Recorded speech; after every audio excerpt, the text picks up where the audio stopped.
Welcome to Decode Your Burnout, the podcast where we crack the code on burnout based on three primary factors: your programming, environment, and personality. We also feature experts who debunk the myths about what it takes to be successful in their industry and spin those tips to fit the workplace so you can optimize the way you work. I'm your host, Dr. Sharon Grossman, a psychologist turned coach, author, and burnout expert. If you're burned out and want to go from exhausted to extraordinary, book a free breakthrough session with me by going to bookachatwithsharon.com. And if you want to see how you're doing and what to focus on next, download the Burnout Checklist. You'll find the link in the show notes or go to bit.ly/checkyourburnout. Now let's get started.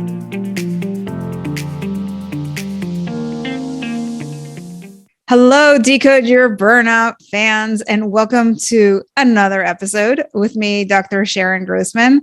And today I have a special guest. Her name is Davina Stanley, and she's been helping executives communicate complex ideas since she joined McKinsey as a communication specialist more than 25 years ago. She's the founder of the Clarity First program and an author. Her book, The So What Strategy, offers 7 common storyline patterns executives can use to structure their thinking for any type of communication. She's here to debunk the myths of what it takes to be a great business communicator, because when your thinking is clear, you can communicate more clearly and get the decisions you need. My job is going to be to see how we can use some of those concepts to help you prevent burnout. So without any further ado, Davina, welcome to the show. Thank you, Sharon. Thank you for having me. So I am really interested to hear a little bit about just your concepts of communication in the business setting, because I know we have people who say they are communication experts, but it sounds like what you do is a little bit more specialized. So tell us a little bit more about that so we understand what your expertise is all about. So I help people structure their thinking so that they can communicate really clearly. And that involves designing, first of all, designing your strategy. So being very, very clear about understanding what you want to achieve and who your audience is, and really understanding what's going on in their world, so that then you can work out exactly what you need to say and map that out very, very clearly in a highly structured way. So we use a combination of logic and synthesis together to tie our ideas together. So we've got one single thought. And then once all that's clear, we communicate. So it's for bigger messages, but it's also for smaller ones. If you think of that 5-second doodle on the notepad before you make an important phone call, just to structure your ideas out and having some common principles to use to organize those ideas and work out what they are, to be clear, to have a high quality message and get it across really quickly. So as you're describing the kinds of skills that are needed to be a good communicator, I can't help but thinking that there are probably people who struggle more than others. And I'm wondering, from your experience, would you say it's people who maybe aren't as naturally organized that really struggle with having systems and plans and structures and those kinds of things in place? Yes, sometimes they're those. So it helps people who need more structure and system, absolutely. It also helps people who get really stuck in the detail. So people who do perhaps quite technical work or are expert in an area, and they need to communicate with people who don't share that technical background. So there's a whole lot of assumptions that come when a psychologist speaks to a psychologist, or a risk manager speaks to a risk manager, an IT person speaks to an IT person. They just go, oh yeah, I get it. I know where you're coming from. But if you're speaking to, let's say, an IT person speaking to a general manager who doesn't have a technology background or the same depth of technology background that you do, there are a lot of things that you assume other people know that they don't. So you need to be really able to get out of the detail and unpack the ideas and put them in a business context. So I think it's both of those sort of situations. It's anyone really who needs to communicate to someone who's very, very short on time, but who wants a really powerful message. Okay. So there's a few things that you said. One is that it's about what kind of skills you might have or lack that is important here. It's also about where the wires are getting crossed, maybe cross-discipline kind of stuff, where people don't necessarily speak your language. And I have to imagine that this is true not just when you're talking in a business forum, but also if you're talking to somebody who has a very different personality than you, and you tend to think very rationally and logically, and you've got this whole like step-by-step process and you've mapped it out like you talk about in your mind, it's going to be very easy for you to talk in this very rational, logical way. Whereas you might be talking to someone who thinks very off the cuff and is very like intuition driven and, you know, they just go with their gut. And it's going to be a very, very different conversation. It depends a little bit on your setting, doesn't it? Because the creative off the cuff sorts of conversations tend to be in a different context to the I need a decision right now sorts of conversations. So if somebody is really creative and off the cuff, and they probably come up with terrific ideas, if they want to get traction with those ideas to deliver them, then they really do need to structure them, like capture them and bottle them so that their audience will actually, you know, they'll resonate with their audience. So I'd flip it around a little bit the other way.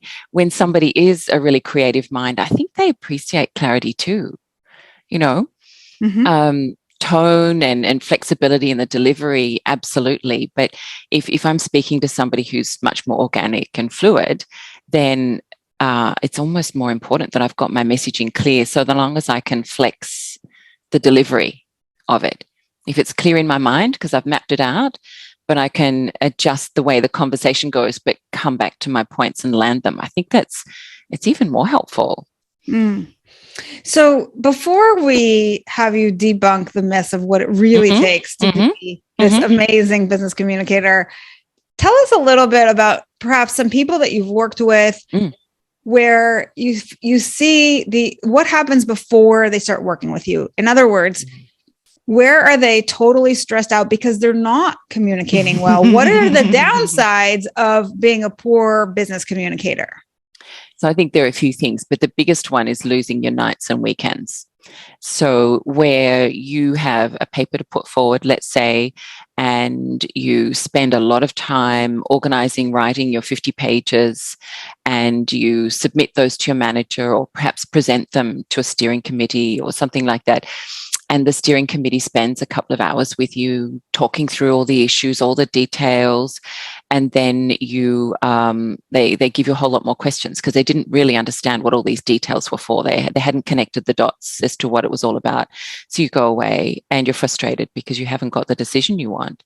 And you've got to go and do more work to get the decision that you think you already ought to have had. And you're very mindful that these senior people have spent a lot of time with you having conversations that was actually pretty frustrating. So it keeps you on the back foot. I think the biggest example I had was of a leader of a data analytics function who was spending 2 whole days, like he said, 25 hours every weekend rewriting his team's communication. So there's the people preparing it, and then there's the leader level as well. And I hope that's an extreme case, but I do know many leaders who take home 500 to 800 pages worth of stuff in big organizations. So there's lots of governance, but 500 to 800 pages of stuff to rework every weekend. And that's just what they think is their job. And I think it takes away from your thinking time. It keeps you on the back foot.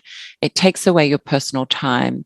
It means the teams lose a lot of productivity, It is possible for people to communicate well, even if their English isn't beautiful, their grammar's not magnificent. If the ideas are well laid out and they're insightful, so they're clear and they're high quality, it is possible to do it in a decent amount of time. So I think there's a whole lot that can go on. It's a little bit underappreciated because there's an assumption that, that's just how it is, Yeah. So so you're saying you might lose your nights and weekends not only if you're a poor communicator, but if you're a leader of a team and they're poor communicators and the buck stops with you and you're the one who has to then move all of these reports or what have you to the next person up, then you have to spend 25 hours of your weekend cleaning up all of that. Okay, so clearly that's very stressful, because if we're not able to unplug over the weekend and really reboot from work, then that can certainly lead to burnout. What other things have you seen as the downside of being a poor communicator? What happens? Well, I think careers get stalled too. So, on the flip side, if you can communicate really well, your visibility is higher. If you can communicate really well and you can deliver really powerful messages, you go further more quickly with your career. So I think if you aren't able to do that, the flip side applies. It's frustrating. You start to question your own ability. I just think life isn't as enjoyable, And as much, we all have to work, well, at least most of us have to work, but wherever possible, that's something we do in a way that's as enjoyable as possible, where we feel like we're contributing and so on. And I think that sense of positive enjoyment and contribution just starts to really fritter away, I got to imagine that if you don't have good leadership and your communication isn't great, but you're not being told how to do it better, and you talked about, like, you start to question your ability, that you start to feel like maybe there's a personal vendetta, that the person's always telling you that whatever you do isn't good enough. And that starts to feel like a grind. Absolutely. Absolutely. And I think sometimes I see some, and this occurs particularly with very technical people, at least that's where I've seen it, where people start to get a little bitter too, where they think, oh, the leadership is just silly, they just, they just make dumb decisions. I know better because I'm clever. I know I'm clever because I did really well in my maybe engineering degree or whatever, and I come up with great technical solutions, and they just don't get traction, and that's wrong, So even if you're not necessarily, you have got a technical bent, I see that mentality happening in a technical space. And really what's going on is either those technical ideas perhaps don't quite hit the business need. They're brilliant technically, but the person creating them doesn't understand the business context enough, or, that they just can't get them across. So, terrible frustration can happen. But it's like that whole, you don't know what